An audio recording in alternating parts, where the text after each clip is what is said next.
call the meeting to order. We have order. So we do not have meeting minutes, so we'll just skip that item, defer it. And do we have COA here? Yes. Okay. I think she's out. You said Sherry? Yeah. I can You got her? Yeah. It wasn't? Okay. I use that, it's like right next to my desk. Do you want to hop on that end chair there? It doesn't make it. Hi, welcome. I can switch downstairs. All right, welcome. Thank you. Thank you. So I'm Sherry Russell, the Council on Aging Director of the Senior Center. All right, make a noise. Ignore me. All right, so everyone has your spreadsheet here, so if you just want to talk through it.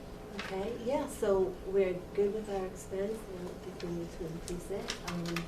Everything's good with that. We're using it for our food in the Senior Center, and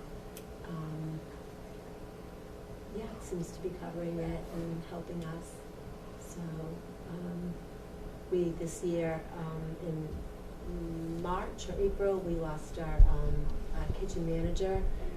She went and took a full-time job, so we've been using Tri-Valley meals a couple times a week, well, 3 times a week. But we just recently hired another assistant cook, so we'll be cooking twice a week starting in April, and then twice a week with Tri-Valley meals. And it's what our members want. They want that home-cooked meal, you know, and so I think this will be happy medium for them, and you know, they'll get their homemade meals twice a week, and then they'll have their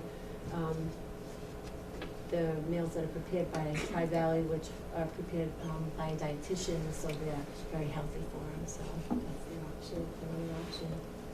But otherwise, things are good. Approximately how many people are utilizing that? The meals? Yeah.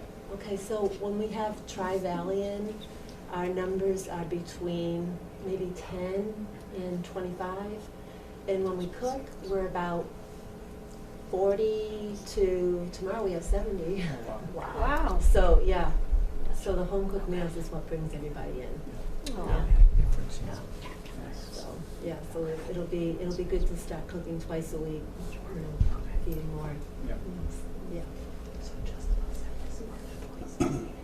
Do you ever have like night dinners, like group gatherings like that? We don't. We just do afternoon for the most part. Nobody wants to come out at night. We've tried a few Tuesday night activities, and it just doesn't work. And Okay. even morning breakfast doesn't seem to work. It's just that noontime meal that they're really looking for. Okay. Yeah. So this 3%, is that considered COLA? Yes, it's just a placeholder now until we balance budget. I'm using 2.91. 3%? I think we just plugged in like a 3 for some, we went in and plugged like a COLA in for people, but that won't be final. When we get our salary survey back, I'll have final updates. So hopefully by the end of the month, we have something. So it's fair to say this is flat except for COLA. Right. I don't have any questions. I know, that's okay. I don't know what the question is. You made it easy. Thank you. Yeah, thank you for coming in. Yeah, thank you guys. Thank Nice you. to meet you. Nice to meet you as well. So your water and sewer budgets are at the back there. There's our, just the detailed one that we usually put in the town meeting warrant. And who's coming in for water and sewer? I think Sue Guerin should be out there, and I don't know if maybe one of her commission members are out there. Oh, there she is, just you. Right here? Yes. Okay. Hi. How are ya? Nice meeting you all. Okay. So you have what I had? Yes. Okay. All right, so want to start with water? Sure. Okay. Water is pretty much the same as last year. Pretty straightforward. Do you have any questions on how things are broken down? I would just say maybe talk through, you said pretty much the same as last year, so any changes? There, no. Not for water. Sewer, yes. Okay, so we'll take any kind of questions or anything. Well, the only change we had for Oh, maybe. for water was just their other post-employment benefit Yes. contribution, which is determined by our audit that we do every year, that OPEB audit. Mhm. So they tell us kind of where we are for the year, and we take that number divided by our funding plan, and they tell us that tells us what we have to contribute. So that went up by like $1,000. And we're gonna That was see it. that essentially on every department, yes? Our funding is like, I think like 136 minimum, but we always try to fund 250. And then I put a little bit extra into sewer this year. And then I think water is close to being fully funded. And sewer is I think sewer's fully funded, if not, they're super close. Yeah, it's a number that we usually get from our actuary. Yeah. Oh, I see it. So it might change plus or minus the market every year. But obviously they had less employees, so it was easier to fully fund that faster than, because you have to account for any retirees plus any current employees as well, so ours is obviously a little higher. But theirs is low. What goes into the capital replacement equipment, the 50,000? That kind of seems like a standard number used every single year. Yes, in years past, if there was say a water main break, that's where the money would come from. Okay. And do we usually use that 50,000? Is that like do we hit it? Do we We go have. over? Do we go under? Yeah. We have, I think we've used it once, maybe, I think we've had, knock on wood, I think Yeah. 2 water breaks in the past Yes. 5 years. yes. Yeah. I have a question. Legal expenses, $15,000. What is that can't just be for the notices or anything like that. What is that? What do we use that for? So should we need to consult legal regarding anything, that's where the money would come from, whether we are extending a water line or purchasing something related to water? Okay. But there are years that doesn't get utilized. Yes, and there are years that it does. Yep, sure. How many employees are part of the water department? Okay, so there's the water and sewer department. Okay. So we subcontract out to Veolia, who is a company that oversees the sewer lines. Yeah. Southbridge supplies water to Charlton residents. So we look to them, like if there are issues. So it's kind of us, Veolia, and the town of Okay. Southbridge. Okay. And the water sewer department is me. Okay. Veolia has 4. Okay. Can't tell you about Southbridge. Okay. So the training line item here is really just for you? Yeah. Because I feel like 2,000 seems low, but if it's just for one employee, Mhm. okay. And that $3,800 is their commissioners, so it's split because Right. they're a water sewer commission. Correct. So we split their stipend 50-50 between Okay. both. Okay. Thanks. I don't have any questions more than that. So the salary is showing up in sewer? Yes. Okay, that just worried me that it was Yeah, blank. that's mostly where they spend their time, so Yes. that's where we decided to move it. If you look in years prior to 23, I think it was like 2021. That's It when might we have had been the, part, yeah. when we had that whole big water line being installed. Yeah. There's a lot Yeah. of splits, so that's where the salaries came 50 out of each. Yeah. Okay. Can you give a primer, like just a quick overview on what the water stabilization fund, like what that is, how much is in there, how that works, like, So that's the stabilization fund, so like we have a stabilization fund, sewer has their own stabilization, it's like a, it's not really a rainy day fund, but kind of like a rainy day savings fund. So we can take that money and put it away at town meeting, so if you have excess, so we take our free cash, put it in there, sewer and water can take their retained earnings and put it in there. So it's like a savings account, but because we have no money coming in from water, because we don't have any ratepayers, they usually fund their budget with some stabilization money and then retained earning money. That's how they fund their budget, because we don't have, and then the true up from Southbridge, but we don't have any ratepayers coming in to, so is there pay like for the water a budget. certain dollar amount that's sitting in there right now? I think there's like, I don't know if they're 3.5 or over that. I think so. Okay. like 3.5 million in there, they have quite a bit. So when ExxonMobil had given us money for the whole water issue, they had stored a lot away in there.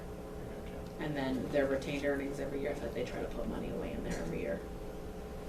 And is there any major like things that we're thinking that would need to be used for at this point, or There's just a possibility, yeah. horizon, yeah. We're just looking at options, yeah. Yeah, if they ever wanted to buy like their own water source, if we ever had our own water source in town, I'm sure they would use that money for like capital projects, things like that. Or to install a So it municipal ha- supply? It would have to be water related, yes, so that the water stabilization fund is strictly for water, the sewer stabilization fund is strictly for sewer, and then our stabilization fund is strictly for us. Yeah. So they have to use it for like a specific water purpose or a specific sewer purpose, as long as it's related. All good questions. Mm. I know. No, yeah, I don't have any. Do you wanna go over questions. sewers? Yeah. Yeah. Yeah, I was just gonna close, make sure we were Sewer, gonna. so, this is, my first time doing the budget.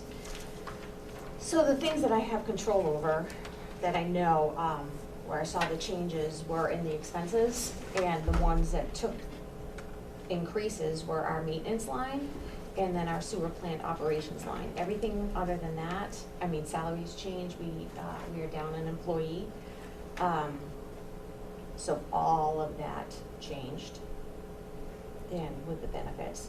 So the maintenance line is pretty much, electricity, all the supplies that we buy, chemicals, just everything. I did a 10% increase, which is what we did last year as well, but we are looking to hire a part-time consultant, and that was added in, making it the 13% increase. So the Added into the maintenance. So the consultants in the main. Yes, it's not, there won't be an employee. What would they consult on? The technical portion of the water and sewer department. And that executive assistant, the loss of that, that's not to be rehired or anything like that, that's not? That was Sue, Oh, so okay. previously they had a superintendent and Sue, the superintendent, left back in August, September. Yeah. And the commission, I think, just decided that they didn't need to have a superintendent because they have Veolia, I'm going to assume. Yeah, and the town So they consultant. combined and brought Sue up into a managing director, so she's the only person in the office now. Okay. So I guess just to finish out that point, we're not backfilling the I executive think that they assistant. had chosen not to, instead of doing that, they're gonna hire that consultant instead. Oh, I see, okay. So then what is there actually in, what is the net increase? So we're, It actually went down, it looks like. Yeah, okay. By 0.2%. And then you'll notice the benefits also change down below, so if you notice, like, the health insurance was 2 employees, now it's a single. Same with life insurance, same with Medicare. how And then the come, Worcester Regional, we can't control, that's all told to us by Worcester Regional. how come the general insurance went up?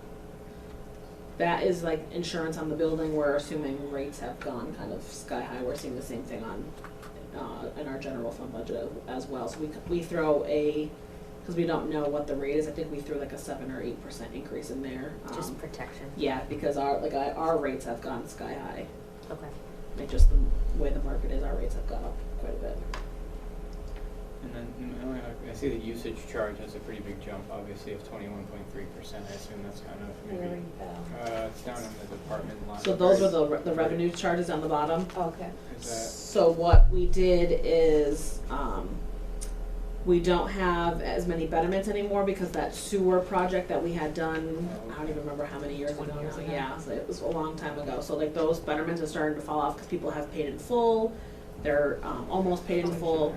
So if you notice, the betterment line has gone has almost cut in half, about cut in half. And, we figured with Amazon coming on, Treehouse has a lot of usage. So they have a lot of big projects coming on, that have more usage, so we are able to, our user fees are always higher. So we were able to balance that out there. And then if and when at some point, if they still needed this big of a budget, but we didn't have those user charges, they would have to go through and do some sort of a rate study and up the rates for all sewer customers. But we know right now that, at least with Amazon coming on and Treehouse, those are like, I feel like 2 of your big. So Mhm. Sue and I had talked and we felt comfortable being able to move the money up into that line from the betterments. The To balance, MTAs. to Yeah. balance the budget. Yeah, to balance it out, yeah. Okay. And does this have a stabilization? It does. Sewer does, but they don't use it to balance their budget because they have ratepayers. Okay. And, but there's money in there if there were some. Yeah, they have like over 3 million in there as well too, yeah. So water and sewer should both be funded by their ratepayers if they were to have one, because they're an enterprise fund, so think of them more, they're like a revenue generating business, and they keep all of their money that they earn Mhm. in their fund, and then general fund keeps all of their own money, so it's three separate pools of money. Okay. Silly question, but do we actually measure usage so you know that Amazon and Treehouse? Mhm. You do, okay, Yep. interesting.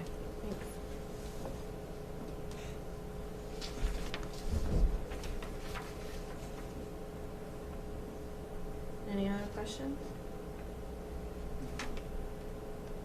I'm good. You're good. Thank you. Thanks for coming in. Thank you. Thank you. Nice meeting you all. Nice to meet You you as too. well, congrats on the new role. Oh, thanks. Okay. Thanks, Sue. Thanks, guys, have a good night. You too. too. Thank you. Come on up. How are you tonight? Good, how are you? Have you? Kathy Stanley, we haven't met you before, I'm the Director of Assessing. Nothing has, we've shifted some things around, as you can see, but the overall net increase, there wasn't any, it was the same. We decided to consolidate last year. We have a certification every 5 years that we have to go through the Department of Revenue, and there's a higher cost, but we've leveled it out so that we have a contract that's going through that, so it's just a matter of paying a yearly fee for them together. So that's why I sort of moved the money into position. It's kind of the same money we were spending, but we're just kind of consolidating it so that it comes out more level funded, rather than having an uptick.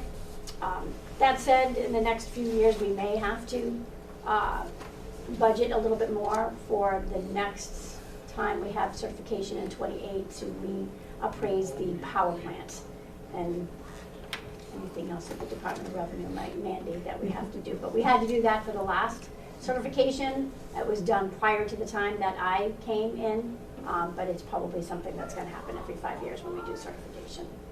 Won't happen for Amazon. Hopefully LNG smooths itself out and we won't have to face that. But as you guys all know, we have a lot up and coming here. There's a lot going on in town. So there's a lot of larger facilities that don't normally fall under typical valuation methods that you need to kind of have somebody that's a certified appraiser. That's what the Department of Revenue wants in order to validate that appraisal when we go through the certification process.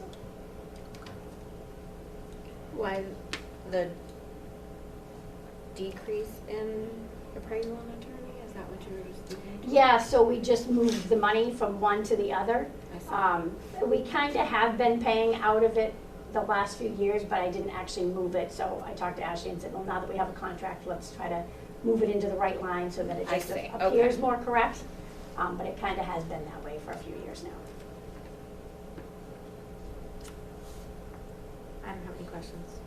Thank you for coming in. Salaries are COLA again? Yeah, that's just like a flat, Yeah. so when we get our, cause everyone in her office is non-union, so when we get the salary survey back, we'll have actuals we'll look at.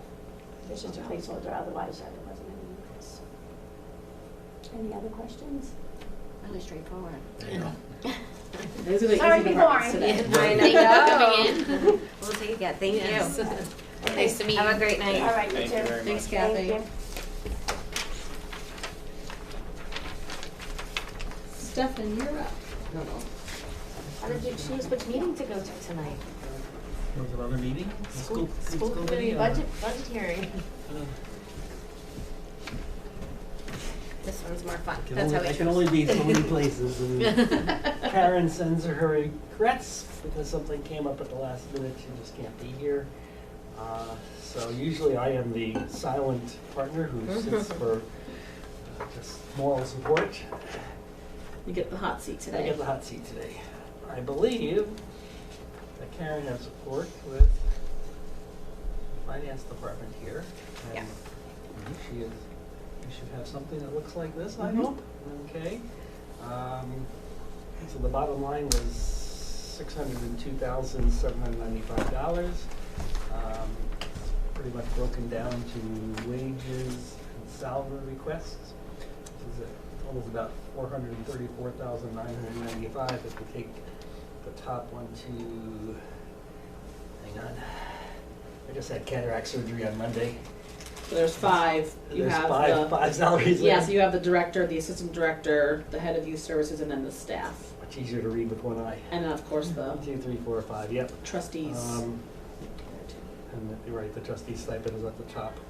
And then there's library expenses of $72,800, and a lot of that is contracted items like CW Mars, which is our library system that we're part of, the fire pump maintenance, the sprinkler system maintenance, the HVAC maintenance, and the list goes on and on and on. Elevator maintenance and inspections that have to take place. And then there's the materials expense of $95,000, required, I'll just read this.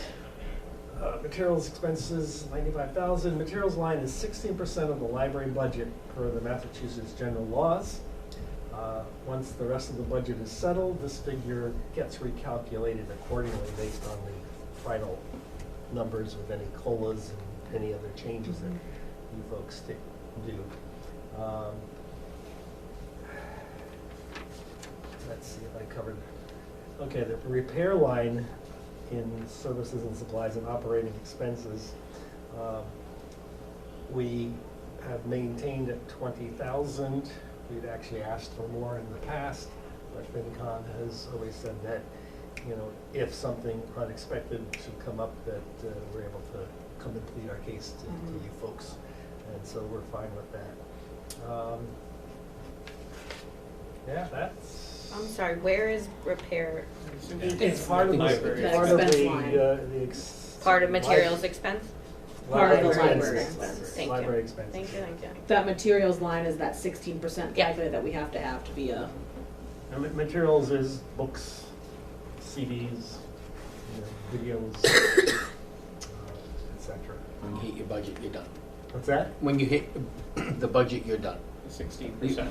You're 16%. From your end. That's what you get. We do get from the library, from Massachusetts taxpayers, from the library board of commissioners. They provide money to libraries that we are allowed to use whatever way we feel necessary. So we can actually, we spend your amount that meets the budget, but if we feel we want to purchase other materials, we can use that money as well. Okay. So if we didn't hit that 16% in books, we would lose our It accreditation. would be out we of wouldn't get that compliance money. with the state laws, Yes. and we could lose a whole lot. So if you look back at like your big budget, you'll notice that there's a library custodian budget under municipal offices. That's because we pull it out of there to not have to fund more money into the library budget. Okay. Back years ago, we That's great. paid our own electricity, our own oil, and that was pulled out for the Yeah. very same reason. Yeah. Yeah. Because it just made our budget much bigger, and then the line item for materials had to be bigger. So it made sense for the town to Yeah. pick that up as a whole Yep. You're in the right part. place. Thank you. Are programs included in materials, or are those funded by Friends? Outside sources, it's funded by. We have no Yeah. program expense in our budget. We would like to, but we recognize the times, and we just search for money elsewhere. Yeah. Yeah, Yeah, Karen I always says appreciate that. she has wants versus needs. These are her needs, Okay. and her wants usually come from her state money.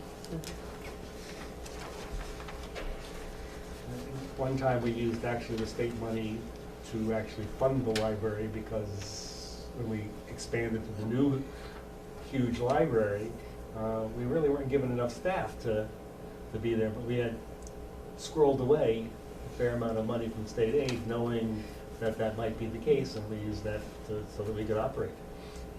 Our druthers are not to be using that money that way. We just recognize that with an expansion of, you know, what was it, maybe 800%, 900% in size, that things were going to change and have to build toward where we are today, which is we're about 18 years after the building of the library. I have a question. You have a couple of these positions that have very recently become vacant. Are the salaries here competitive to be able to have somebody? One of the individuals coming in is actually coming in with, we feel, is greater experience than the one who left the position and is going to be at a higher salary. And one of the other spots, the person who's coming in a little bit lower because it's kind of a more entry level. So they'll balance? It will kind of balance out, I think. Yeah, Okay. It works. and they'll both be filled, I think, starting in April. Oh, so you already have people, like you're already. We're all good. Great, Sounds like we've got a good team coming. great. We lost some good people too. We did lose good people, but that's part of life. Yep. It happens here in this Seems to be a building too. theme that It does. turnover. From what I Yeah. understand. Any other questions? No, thank you for coming in. Oh, you're welcome. Thank you. Thank You you. can probably still Thank you. make it. I'm a little slow these days. with surgery on Monday. Take care of yourself. Thank Yeah. you. Thank you. Thanks for coming in.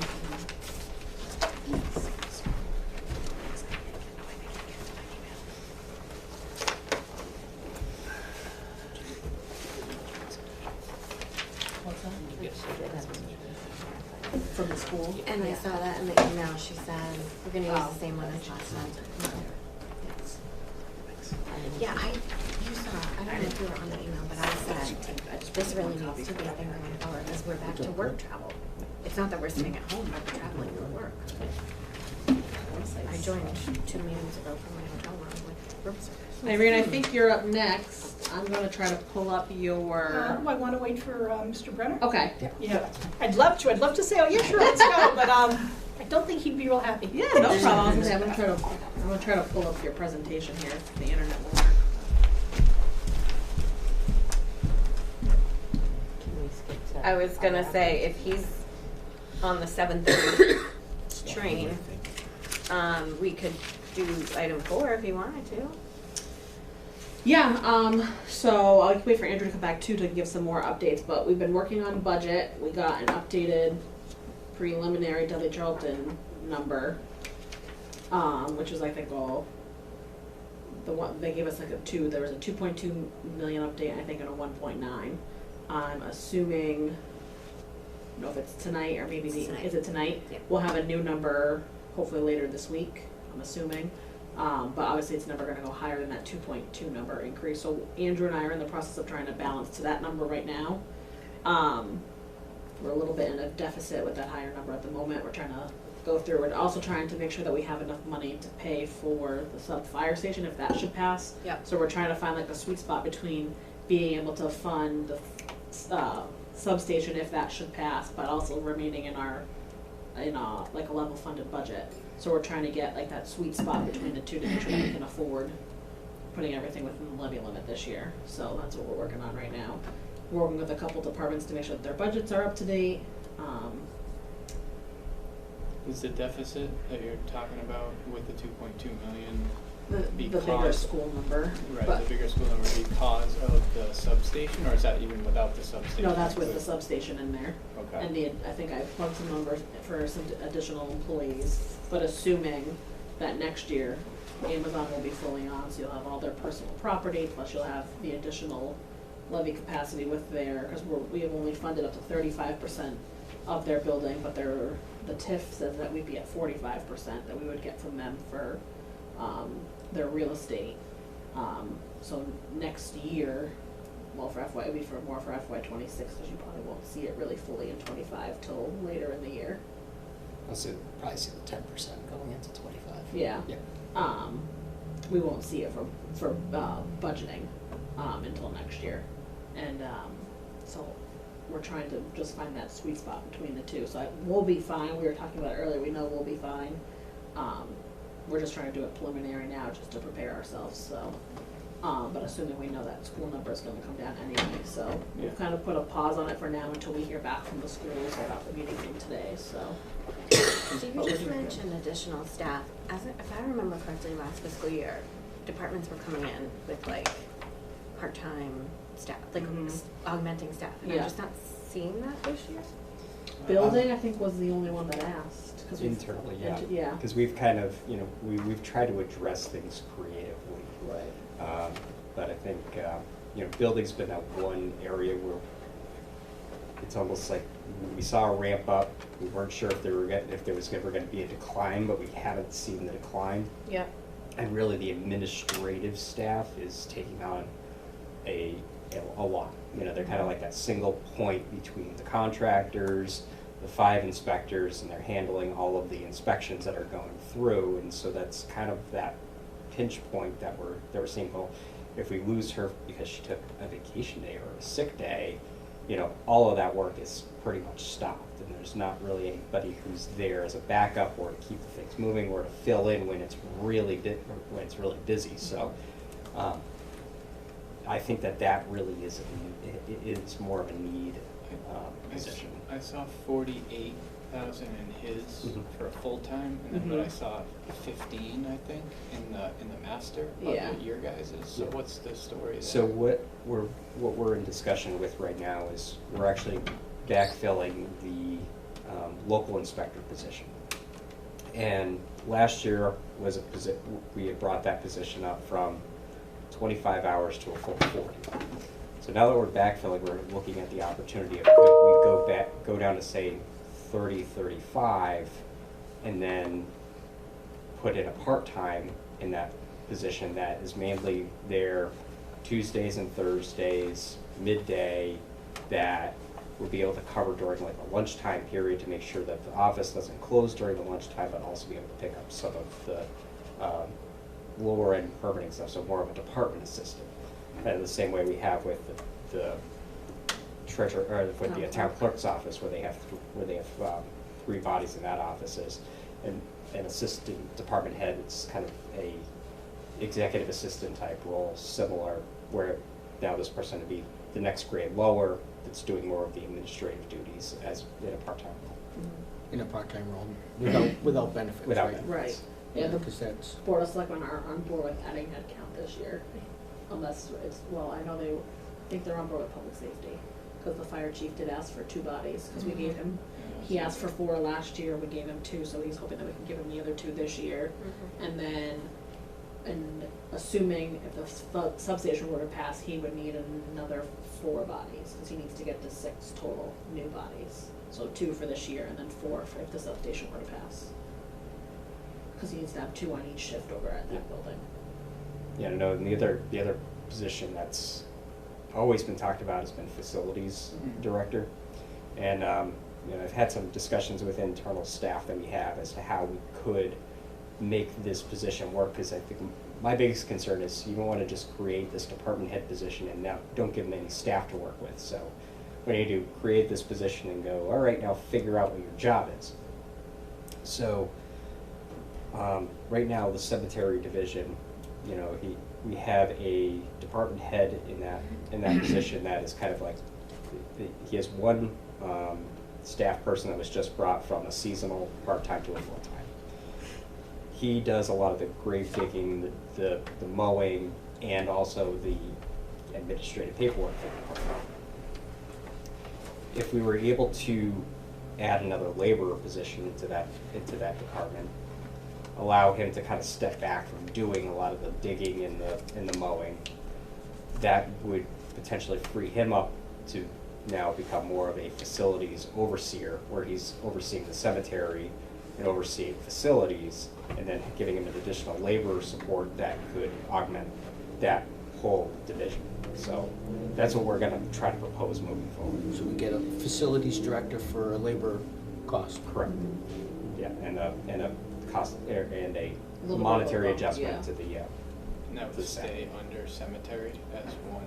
It'd be almost like augmenting the cemetery department's budget, but it'd be, instead of just cemetery, it'd be cemeteries and facilities. Okay. They'd still report for the cemetery duties to the cemetery commission, but would have additional responsibilities of the facility.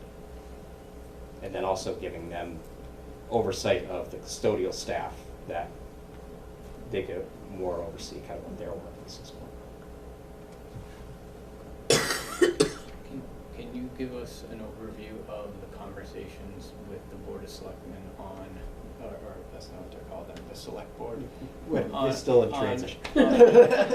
On the substation, and kind of I know you laid out a bunch of different options, and kind of like where they're heading and how it would fit into the budget. I know, Yeah. probably for a later discussion, but just No, so what the plan is to present a debt exclusion Right. package. Still working on this technical language of how this package is gonna be, but essentially excluding 13.04 13.1 roundup of the total project cost. Right now, based off the feasibility study, the project cost is estimated to be 17.4. Okay. We've already spent, or we've already allocated 500,000 of that 17.4 to go to the next phase. Okay. So, right now we're in schematic design. Schematic design will give us a better number, will basically give us a better number knowing what actually exists on the ground and what is actually being built. So I'm anticipating that number to come in at the beginning, or at the very end of this month. And update that number, but still hold that 13.1 debt exclusion number. Whatever amount is above that, we're gonna take $1.5 million out of the capital stabilization account to reduce that. Off and the then- top. Off the top, and then do a loan authorization within the levy limit for the remaining balance. In the operating Yeah. budget. Yeah. Yeah, we have some other available funds within there that we can probably work with too, and then fund the rest within the levy. Okay. That's kind of And our more game to plan come on going. that, obviously. Right. So you probably talked about this, but the timing of that packet, I think the sooner we can get it out and get people educated. Mhm. I have it like ready to go, it's just, I wanted to wait, I wanted us to get the final language Yeah. together, so that way it was in that presentation. Yeah. And then it's just a matter of, all right, how many sessions can we schedule? Yeah. What's the timing, where do we need to be? We've been going back and forth between our financial advisor, bond counsel, and DOR, and then DLS Mhm. legal, to try to get the right wordage, and we're getting kind of conflicting, so hoping next week we can nail down the wordage that we're okay with that, and that we can move forward. And I was hoping to get the schematic design cost, so I don't start presenting this with one number and then Right. having to do Change. another one with a different number, and everyone saying, well, 3 weeks ago you told me it was this, and now it's this, Right. what's changed? It's not a good message yet. Right. It's already gone up how much? Yeah, Yeah. so that's kind of where we've been trying to plug away, get creative with things, and Have you heard feedback from residents? I've heard positive feedback, Okay. which is good. Obviously, the ballot box is the ultimate test. Sure. And that's why I wanted to be clear in the wording as to what we were asking for on the ballot, because that's a lot of what we heard with the substation was that a lot of people thought this was a blank check that they were writing to the town. Mhm. And that is the last thing we're trying to say. We want to know, we want everyone to know what the project costs and what our funding strategy is. And if we can't, we'll die on that hill, but in one way or another, we want it to be clear that this is our funding strategy, and we want to defer the impact to the residents as much as possible. yeah. We really can't build any facility for any less. No, I think we're kind of getting it a reasonable price now. Right. Well, the more time we wait, the higher the Higher cost goes, no cost matter goes, what, yeah. so. We've kind of had this conversation a lot in this Mhm. town, so. Did we have a similar vote? I mean, was there anything like this voted on before? What were the results of that? Public safety building, we voted it past town meeting with, I wanna say flying colors, but almost flying colors, and then when I went to the ballot box, it failed both times. What percentage? 55, 45. Yeah. So they're close. It's been very Yeah. close. I think it was even closer than that. The second round, I think it lost by what, 50 votes? Yeah. So. And that was a different project. Right. Yeah. But So from like- what we heard, it was more based off the cost. You know, an idea that if it was at a different site, it would have been less. That the ballot question wasn't explicit that Right. what was being done, so we're trying to address all Yeah. all this stuff in Yeah. advance. We're not building a big Taj Mahal building, we're building a nice building that will fit right in with the The town. most conservative necessary building that you. Yes, right, that meets all of their needs for now. It's not intrusive to the neighborhood. Right. And not moldy. And it will And be what, very good for all the schools that are open. what is the life expectancy? What is it, how long are we going to live within this size that we're proposing now? So, I should say this is kind of, what we're proposing for this is more of a long-term strategy, looking at the growth of the town. Okay.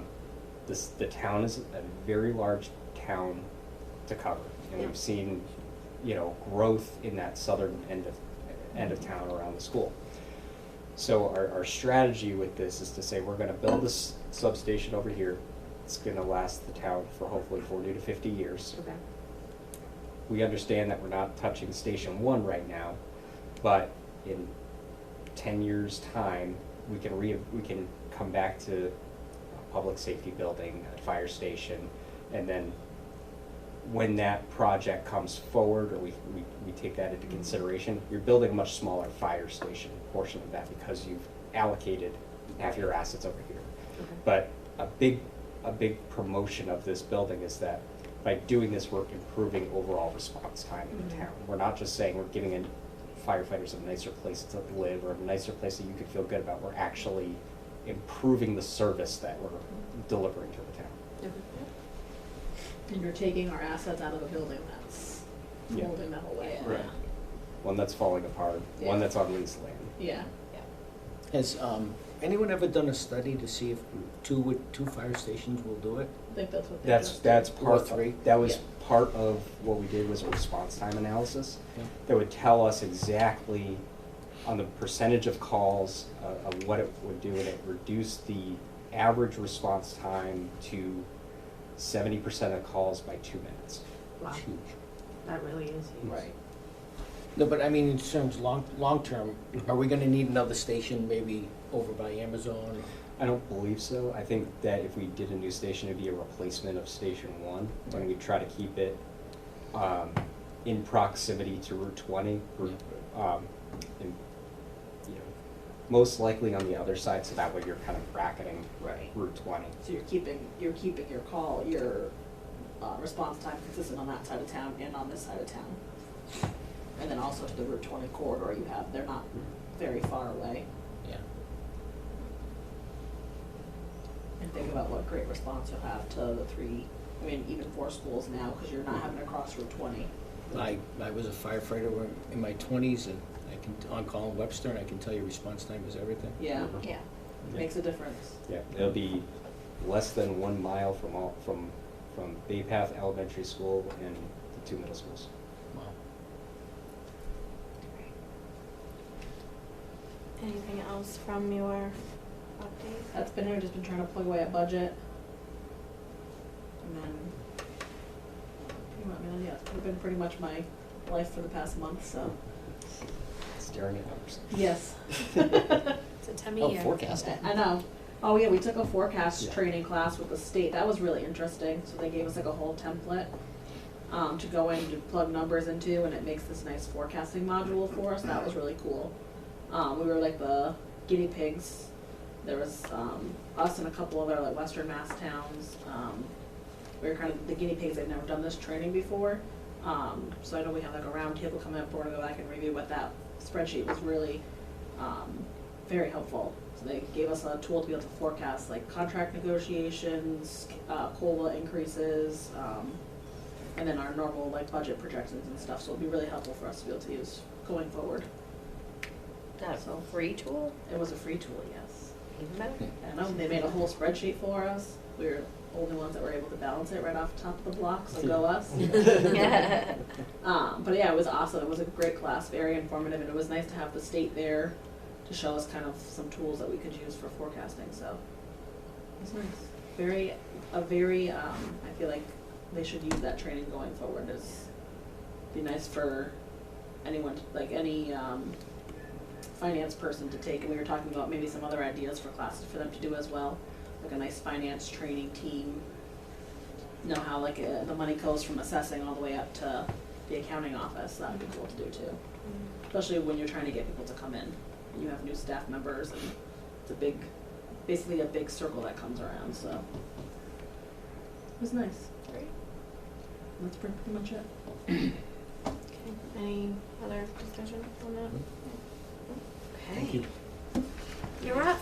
Well, Do you guys want some more chairs to sit up here or? I No? think we're Okay. fine where we are. Okay. anybody want to jump on that one? Who wants the hot seat? Yeah. Great. Thank you. I think most of you know me. I'm Kyle Renner, superintendent, proud superintendent, Bay Path Regional Vocational Technical High School. With us tonight, or with me tonight, is Irene Moore, our business manager. I think you know this guy, Dean Packard, our new principal, and school committee member and former longtime employee, Don Mockville.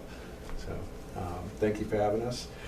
I have a slideshow. If we could go back just to the beginning, and I hope you have internet here. If you can click on BayPath, that's a hyperlink to our new website designed by our students. And there's a video. You can cancel the tour. And then just turn the volume on, because it's better if you scroll down a little bit. You'll see. Right there. So this is our brand new website put together by our students in programming web dev. And the video really captures BayPath at a glance.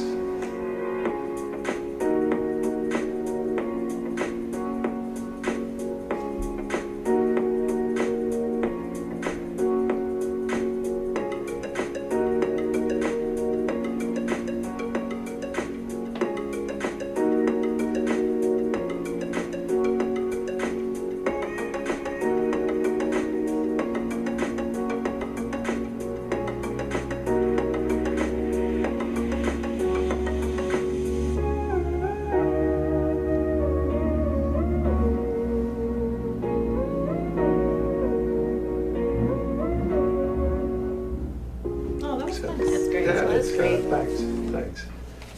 So again, that's appropriate for budget because we saved hiring a consultant to do that and our students did it all in-house. Takes a little bit longer, but they put it together. I encourage you to explore that. We have a link to the town websites for each one of our 10 districts and a lot of great resources on there. In keeping with the work that the students do, the work done in Charlton since the start of this school year, automotive technology swapped the engine on a Town of Charlton PD cruiser. Cabinet making put some signage for the Town of Charlton Historical Commission. Cosmetology did a pink hair extension for breast cancer awareness at the Charlton Library. Culinary Arts prepared a luncheon for the Town of Charlton, as well as for the Blue and Gold Banquet for the Charlton Boys Cub Scouts. Graphic, designed and printed notepads for the Charlton Fire Department.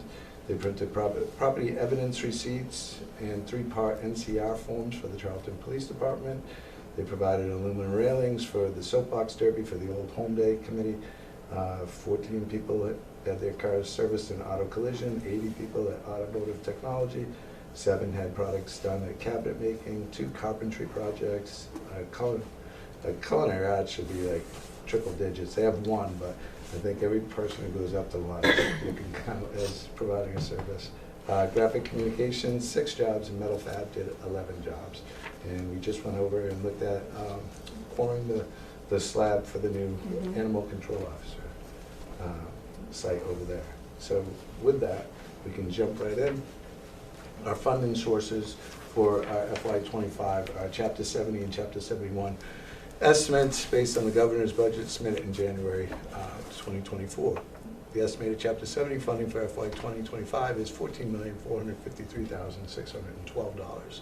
Our estimated Chapter 71 funding for FY 25 is $1,308,294. And again, these are preliminary and it's subject to change as it moves its way through the House and the Senate. So the impact, we show our FY 25 proposed budget and our FY 24 actual budget. You can see the Chapter 70 minimum contribution and the required net school spending. And the increase, Chapter 70 is $234,332. Minimum contribution increase is $530,546, and overall increase of $764,878 for net school spending. FY 2025 total budget for assessment is $29,173,197. Our member town assessments are at the minimum, so we're asking for nothing over the minimum required local contribution. Our budget includes debt service assessment of $1,552,023. Our operational budget, again, does not require funds above the minimum contribution, and our member assessment total is $12,932,626. So although the assessments are at the minimum, our overall minimum contributions have increased collectively by $530,546. However, our member town transportation assessment has been reduced by $600,000 through the use of our transportation reimbursement account. Financial highlights again: total Chapter 70 revenue is $14,453,612. Our school choice assessment is $296,355, and our Chapter 71 busing aid again is $1,308,294, and we will use $75,000 from our E&D to offset our OPEB liability. And we'll use $100,000 from excess and deficiency to fund our net school spending obligations for FY '25 as well. Can you give the on the school choice? I don't understand. What is the details on that? Like, how does that work? Sure. So it's different in terms of nobody can school choice into Bay Bath or full. However, a student who lives in one of the 10 member towns who goes to another vocational school, we have to pay. Okay. We send the money over to there. So it would be a student, say, in Southbridge, who's school choiced into Tantascwa at the middle school aid, and then just went to the high school, enrolled in one of their Chapter 74 programs. Okay. That comes back. We do have students in district who are going to Worcester Tech, as far as Fall River. Too. I don't That one's gone. That one is came gone? off this year, but we did So last anyone year. who lives in town attending a Chapter 74, Interesting. Okay. we funnel that money over to them. About So how many that'll heads come is off. that? Oh, sorry. Yep, that. About how many heads is that?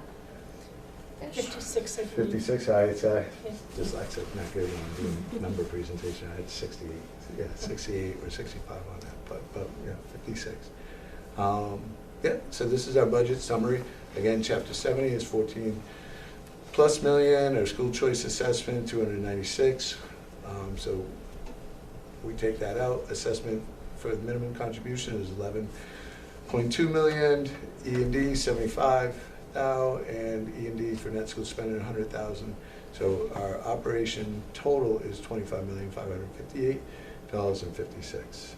$56, sorry. Before you go off of this, can I ask a question? You bet. The transportation reimbursement fund, is that because communities have to pay to have their child take the bus? Or like if like a parent has to pay for their student to take the bus if it's out of Troutman? Nope. So that was established by my predecessor, My Irene's predecessor. predecessor. Okay. So we get our total from the state. So Chapter 71-8 it's typically been around 50%. Okay. So regional transportation was supposed to be 100% Yep. reimbursement. Where is It's that? always been around 50%. Last year it went up to almost 70? 70%, and they're projecting, that we'll get 1.3 million this year. So to offset that, they set up a reimbursement account. So when that came in, and if they changed it, that money, rather than turn it back over to the town, all the 10 towns said, yes, start that. So we turned that back the very next year. Okay. So there's a 600,000, typically that's been around 300K. Okay. There's 600,000 because they funded it 80%, 70% last year. Okay. And we were basing it off of 50. So we turned that back in, and the assessment is low, so you can see that. Our total transportation projected, it was a new contract we had to go out for. New contract this year. It was the first time in 5 years. It was a 3-year agreement, and we took advantage of 2 one-year extensions on that, and the prices didn't go up, so we're very fortunate on that. Wow. They did go up on this bid cycle. So it's projected about, just over $2 million. State's projecting to give us 1.3 million, but we take the 600,000 off, so the total assessment for our 10 member towns is 154,000 and some change on that. I mean, that's fantastic. Yeah, Yeah, it was good foresight, and Mhm. typically people are happy when we can reduce that and give their money back and use it for what it was earmarked for. Our debt service, again, you can see our principal is higher this second year in a row than our interest. We're paying that down, but that comes out to $1.5 million there. No more capital for the buy-in assessment or the sewer betterment fee, so that's zeroed out. So the total budget for assessment is $29,173,197. Add back in school choice, and total operating budget with school choice is $29,469,532. And again, we move that out, so our operating budget is $29,173,197. So what do we do with the money? A lot of stuff. These are just some of the highlights. So new ads, we're adding an assistant principal position. This will be the first assistant principal position. We're going to convert an existing administrator position, dean of students, into assistant principal. So we'll have 2 assistant principals, which is reasonable for a school with 1,200 students, and the increase of social, emotional, and disciplinary, items there, as well as to help out with the administrative tasks. We'll add a vocational aide in one of our programs. We'll add an intern for our IT department, and a big initiative is a one-to-one initiative. So we'll be providing a device for all 1,200 students coming in the door that they can use, take home with them, and then we're ordering 350 additional devices that are just reserved for testing, so that we have those are ready to go. We don't have to worry that this isn't charged, that isn't charged, or this one's broken on that. So that'll provide about 1,500 devices, as well as the associated software with that. It includes increases for our wages due to our collective bargaining agreements, increased costs for transportation, as well as the first time in a long time, 8%. We knew it was coming. Yeah, they're on the same health insurance plan we are. Oh, Yeah. yeah, the Hampshire? Yeah. Yeah, so you've enjoyed the benefits of that, so. It's very favorable compared to the market out there, so. With the devices, they don't have devices today, and that's brand new, or some students do, or that's all? And what devices are they? So right now, we're using a Microsoft product. We did a study of our 10 sending districts, as well as looking at what is the most popular in industry, as well as education, and Google is that device. We did a cost-benefit analysis too, because we did invest in Microsoft with the platform there. The device for Google is about $250, and for Microsoft, that's upwards of $700 per device. So we're looking at a Google initiative on that. So hey, we just announced it on that. So the Google software is significantly cheaper. Thousands. Six, 7,000. Yeah, $6,000 Per year. per year on that. So that reduces it. Right now, we have laptop carts. So when they come in, they can take it, they can reserve it. We did do a significant increase and upgrade to our IT. That was the one benefit of COVID on that. However, taking it home is a huge advantage for our students to do that, and to be, all on the same platform. It allows us to, streamline what we're doing. Continuity. Yep, on that. And they're going to walk in the door trained on it, because they're coming from Charlton and Dudley and Charlton, and all 10 of our towns knowing that. And the parents know it too, so they can look at that. And this year, we just updated our student information management system as well. Again, we looked at our towns, they're using PowerSchool, so we're getting off of iPass and going to that as well. How many of your member towns already have a one-to-one for their younger, the other? No. Not many. Okay, we don't in Charlton, so. No. Totally true. That intern is obviously paid because it's under budget highlights. Is that a college student? It'll be one of our ISSN students, or one of the programming one deaf students. So how does, is that going to be their co-op per se? Mm-hmm. I see, okay. Oh, good. Good.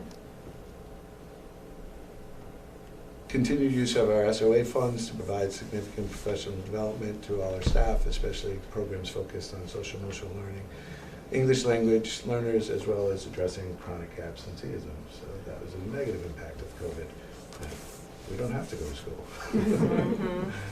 So we're investing in those, and we use continue to use our SOA funds to provide programs for our neediest students, and those are to close that achievement gap, students with disabilities, English learners, and high needs students on those. Our new SOA will be submitted on April 1st to the state, so. Sorry, can you just tell us what SOA stands for? Oh, Student Opportunity Act. Thank you. Right, so that was a separate grant. They baked it into our foundation budget, and every school will be submitting a new SOA, 3-year plan, April 1st, the old one's sunsetting, and every school will have a dashboard on the Mass site, so you can go in and see where we are meeting our metrics Great. for those most vulnerable. And the state did a wonderful job and took a lot of work out of it. They produced a heat chart for every school, so rather than us going through it, we just look at the red and say, these are the areas that we have to address on those. They love charts this year. Right, yeah? Yeah, they did a lot of charts for finance stuff too, it's nice. And I heard you did that, they just did a data presentation on lunch service this afternoon. Oh, It was nice. on, so how to use the data and where to get it, yeah, it's nice. Some of the other budgets are, our fields are the original fields, they weren't renovated during the school renovation. They're showing their wear on that, they're 50 years old, haven't been upgraded. We just updated the master athletic field plan, and it was done in 2017, so we had to update it on that. We're currently over 4 times the daily usage for each one of our fields. So we've added a lot of sports on that. There's 2 options, to address the immediate needs. If we converted our game field from natural turf, because it has no time to regenerate, into a synthetic turf, that would take a lot of pressure off. That's $2.9 million to do that alone. To address all the fields, add additional multi-purpose fields, grass, as well as a baseball field, that's about $8 million. Yeah, just shy of $9 million on that. You won't see that on this capital. But we are looking at ways, alternative funding to do that. There was at a time, I know Andrew knows about this, the solar field, but going back to that original proposal that was done in 2017, the same company, we talked to them, it doesn't look feasible. That 40% of the incentives have gone away with the time lapse. And we're National Grid territory, so the net metering is gone as well. So right now, the information from that company is it's not worth it on there. So we'll stay off your town meeting to change the bylaw on that. But we're looking at different ways to do it. Well, adding text for our vocational programming and shop equipment. Some of the big highlights are CNC miller control surface grinder, CNC router and a dust collector for cabinet making, rotating bake oven and a freezer for our culinary, virtual welders for our metal fab. These are cost saving as well as the SimMan. So the virtual welders today, they used to develop gross motor skills. They can actually develop fine motor skills, and it saves us in terms of safety, potential safety. Knock on wood, we haven't had any. But material as well. So we're not using the welding rods, we're not using the welding gases, and putting wear and tear on the machines until they're ready to step into that. So in the SimMan, we can put it's a virtual mannequin that you can simulate heart failure, a number of things, and the students can respond to that. So we're looking forward to those ads. Our freshman seat allocation is based on capital population in agreement with the district agreements that we have in place. So we look at the capital population of each of our 10 towns, that total them up to 17,747, and then we calculate the ratio for each town. So Charlton is 11.75% of our total capital population, which equates to 39 of the 325 available seats that we have for incoming freshmen. We received close to, everybody asked, and I didn't have it, but I did. So overall, we had approximately just shy of 700 applications for 325 spots. Charlton had a total of 88 applications for the 39 spots on that. So unfortunately, as much as 325 students were very excited, there were equally, disappointed students on that. So we continue to look at ways. We are at capacity with 1,200 students in our current facility, but we continue to explore ways that we can offer, students and public in general training. So we do that through our evening program as well as our CTI initiative on that. those are adults, and we're looking at some unique ways to maybe bring in more high school age students as well. How do you stack up compared to other schools as far as that, As far as acceptance? acceptance, we stack up, I will say, collectively across the state, there are anywhere from 6,000 to 11,000 students on waiting lists to get into vocational education. So, yeah, pretty much every one of the 68 total vocational schools have wait lists on that. For the longest time, and I think Mr. Monfeld can attest to it, when he went for building rehab or new build, they would not increase capacity, MSBA. They will now. If you have a waiting list, they will look at that and they will increase capacity too. So it limits the school choice option quite a bit as well. Mhm. That limits the school Mhm. choice option quite a Absolutely. bit. Yep. So we look at foundation enrollment as well, and projected foundation enrollment is 1,243 students next year. That's an increase of 11 students overall from last year, and we break it down by town. So Charlton next year will have 196 students enrolled at Bay Path, and that's a decrease of 15 students over this current year. That has to do with class sizes, junior class, this and that. So you'll have a large senior class graduating this year, and that's the result there. So the total foundation enrollment of all students from Charlton in the Dudley Charlton Public Schools as well as Bay Path is 1,961 for FY25. That's a decrease of 7 students overall. You can see the breakup of 1,765 are in Dudley Charlton Public Schools, and 196 will be at Bay Path next year.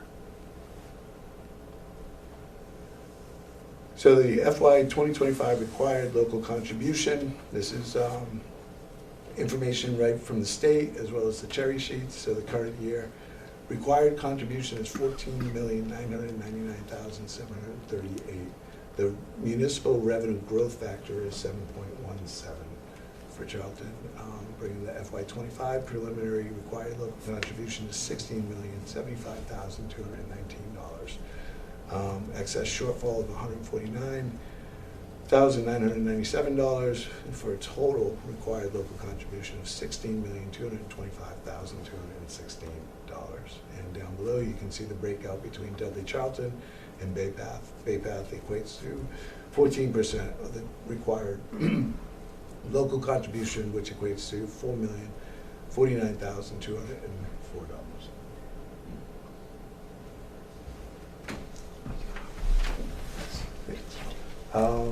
And this side, again, shows the total contribution, the breakup for the town of Charlton, Dudley Charlton Regional School District, and Bay Path Regional School District, what the percentages are. So it's a lower percentage than last year by 1.08%, and the numbers for the required contribution are shown down below. So it's an increase of $9,119 over last year for a total of $2,271,588. School attending children report, our predecessors who built this, the towns have enjoyed it, so we show 11 years. We're gonna have to drop off the oldest year going forward because the slide can't handle it. But in 10 towns, you can see Charlton, 72 fewer school-age children over last year. Pretty significant decrease.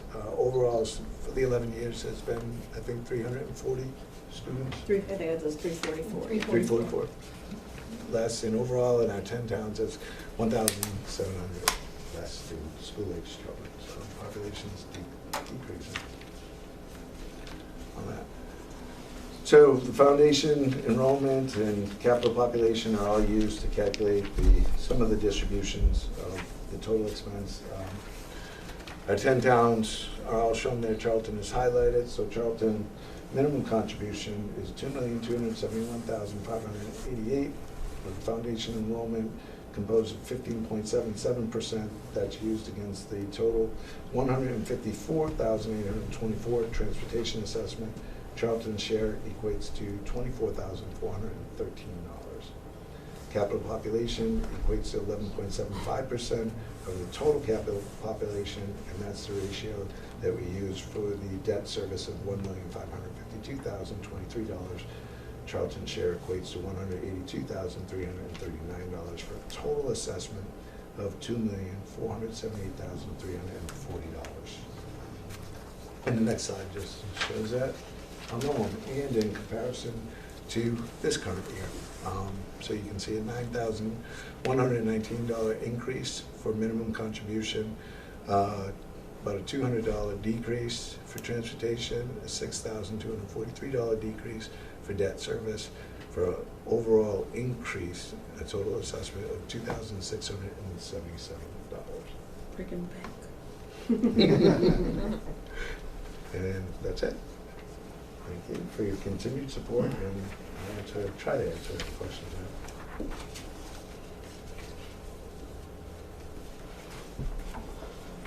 Any questions? That was very thorough. I don't have any questions. I mean, they're almost spot on for what they were last year.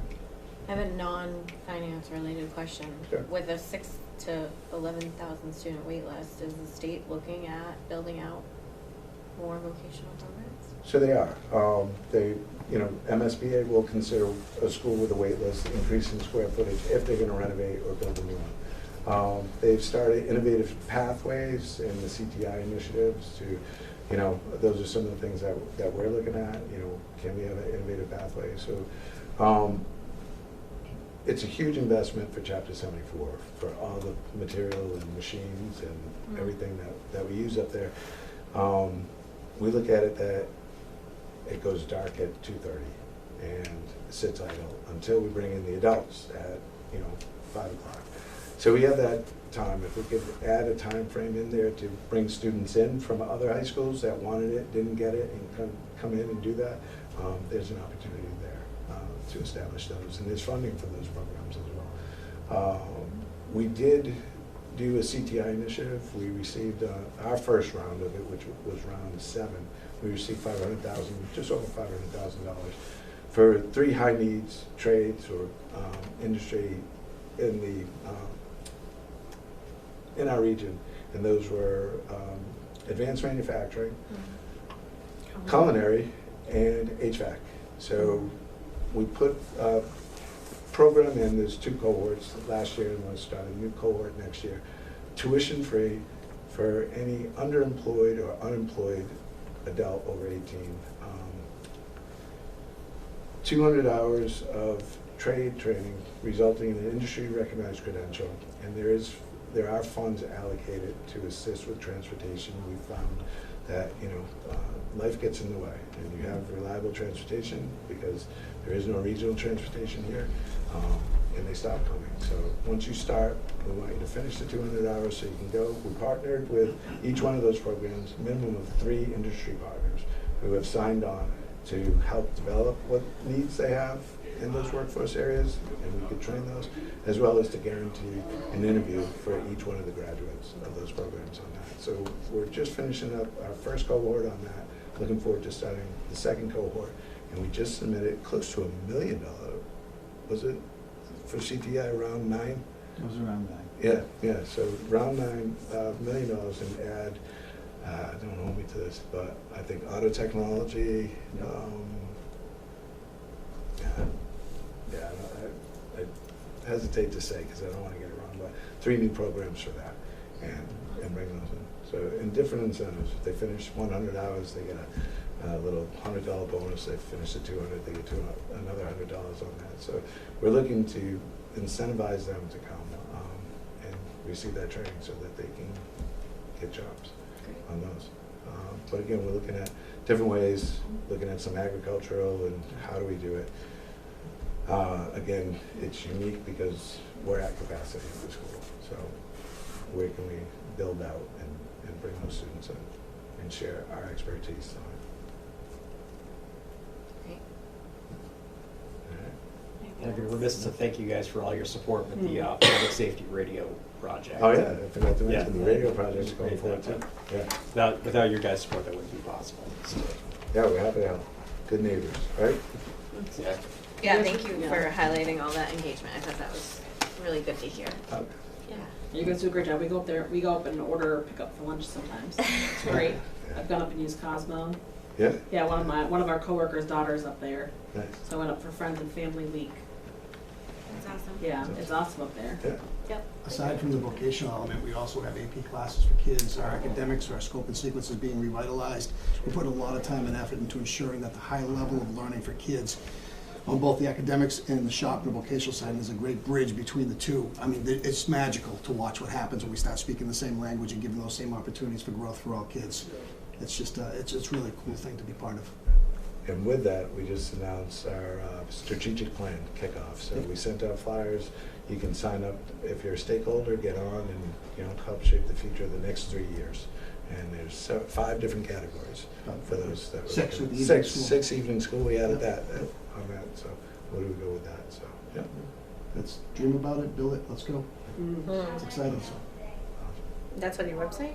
It is on the website and Social media, every website. social media platform that this guy does. Second Twitter, job. Facebook. Second job. Yeah. Yep. Sounds like you. Yeah, and there's a link right on it or a scan code you can do and It is on the website as well. Okay. enter your name and pick your top 3 choices. Okay, cool. Great. Thank you. All right, Thank thank you. you. Thanks for coming. Thank you. Nice to see you all. Thank you very much.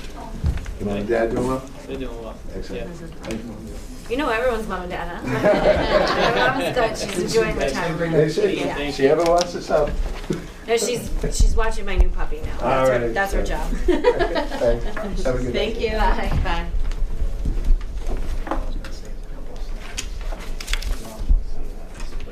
I think I knew that. Oh, wow. Really? She just retired. I think I knew. Oh, cool. Wow. Just retired right before Kim has an opportunity, like. I know. Caleb was trying to get in there. Right. I can't believe how hard it is to get in there. Yeah, that's it. I know. I like that It's it's, that difficult. Oh I my like God. that it's like cool to go to vocational schools now, because when Yeah. I went to school, it was like, you would, like, why would you go to vocational school? Very different. Yeah. Very different. It's a very different world. It's nice now, because my husband went to vocational school. He loved it. Yeah. I really want my daughter to go, because that'd be nice. It's I good. want my daughter There's to a go. lot of value in it. Yeah. The 39 statistic just It's nice freaks when me you can out. graduate with something and not have to go, I feel like you have to go to college. It's not pushed on you, so it's nice. I was self-employed at 23 because I went to a vocational school. That's Yeah. nice. Yeah. I'll be drowning in college debt for the rest of my life. My brother went to a vocational school and he came out with 4 times as much debt as I did. So Yeah. I went to a state school, he Yeah. went to Wentworth, so. Yeah. Cool. All right, we need a motion to adjourn. So, well, No, we don't. hold on. I had one quick. Yeah, there was I have to hit any other business. The only thing we talked about in the last meeting was expiring, like, long-term debt schedule. Oh, yes. And just to kind of compare that to. Yeah, it's on the, do you have the forecast with you? Actually, hang on, It's it's not probably even, my email. I sent it it's to not you. even time sensitive or anything like that, but I think. Yeah, if you wanna go over it Interested next in- meeting, we can. Yeah, I have it yeah. in the forecast if you wanna look at it, but, We can go over it next meeting. Okay. I just wanted Let me to, just Say pull, let me just pull it up real quick. I think it almost Yeah, at least makes give you a sense as far as the I know, I substation as well, and kind of like the drop off of some of those costs and the increase, and then what the increase would be, so it kind of might make sense in that conversation. I don't know if is this the finished one? Let me look. I wouldn't, Oh, I don't know if I have Excel on this computer. I think Jeff should have. Let me look. Oh, hey, it is. What are we doing in terms of like educating people of the value for the substation? So that's going to be kind of my road show. I have a presentation basically outlining the 4 main goals of the project that kind of hit on, you know, the response time, addressing the school needs, you know, creating a plan that's fiscally sound, and addressing the needs of the department itself. So I have that ready to go, and you know, it's going to go out on social media, and I'm hoping to schedule at least 2 public information sessions during the month of April to educate people before the May vote. I don't think I sent it to you. I think I saved it in the folder and I can Ah, do you don't that. think I'll do Yeah. that. I'll bring maybe it for if you next can meeting though, Send it yeah. out in the Dropbox. Yeah, I can do that and too. Just separately, and Yeah. then we can look at it quick. Yeah, and because then- definitely highway falls off, and then all we'll have is the 2 schools, and the schools go for quite a few more years. Okay, The that's one pretty thing is we'll- simple anyway. Yeah, we'll have a 1-year gap projected that after FY '25, the debt exclusion will fall off on the highway barn. It'll be a drop down, and then the new debt exclusion will pick up the year after. Yeah. Okay.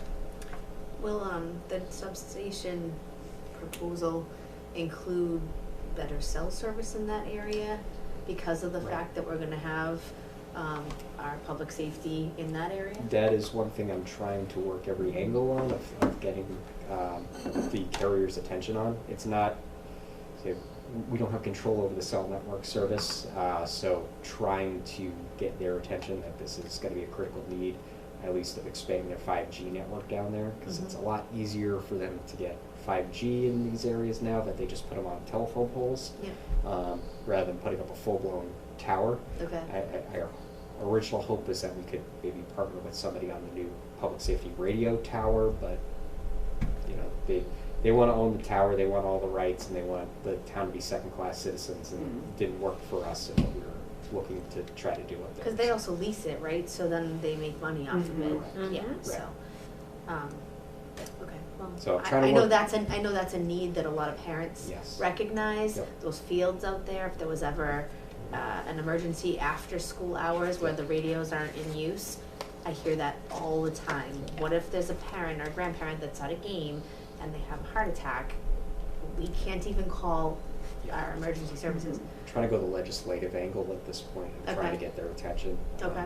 I've tried to go directly to Verizon. I got basically radio silence. Mm. You know, somehow they pick up their phones. They're not ringing, they're in the dead zone. Yeah, so, Can you hear me now? yeah, so you know, trying to go after every approach. It's just, you know, it's difficult. You take a number and wait. Yeah. I just thought it might be a good selling point because there's a Yes, lot it of would. people that are Yeah. invested in that. So. I wish that I could make it a component of that project, but I'd say unfortunately we don't control the cell networks.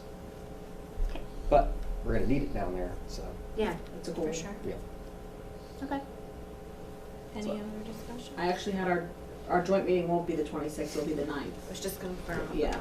So April 9th. And we're gonna try to get the school, so that'll be a Tuesday, and then the 10th, we have our first budget view that day. So the 9th, we'll try to get the schools to come in and do a joint with Dudley Charlton, the Board of Selectmen, and Finance Committee.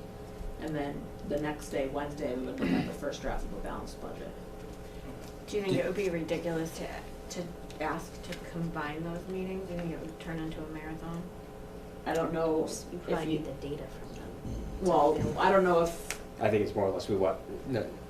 I don't know if I think Hank said he wanted to look at budget before he presented it to the board. We can talk to him and see if that's something he won't mind if we just did it together. Cause that'll be your first time seeing a balanced budget. Okay. Alright, yeah, I mean, Hank can totally make a Yeah. decision. Actually, can you send out, do you have the original schedule of I our do. meetings? Can you Yeah, I'll send it out Update again. it and send it? Yeah, It just depends on whether or not you guys want to deliberate the budget. right, before, You know, alone and then bring it back to the board, or Right. you want to do it with the board. right, And that you believe would start at what time? 6:30. Plus or minus whatever time they put us on the agenda. Usually It's scheduled Thursday. appointments is 6:45. Yeah. If you could just confirm Yeah. by email, that'd Yeah. be great. Otherwise, I don't have anything else. Motion to adjourn. Yeah. Second. Okay, motion to adjourn and a second by Jeremy. And Ray's just in for it. I'm in. Aye. Thanks, guys. Thank you. Thank you.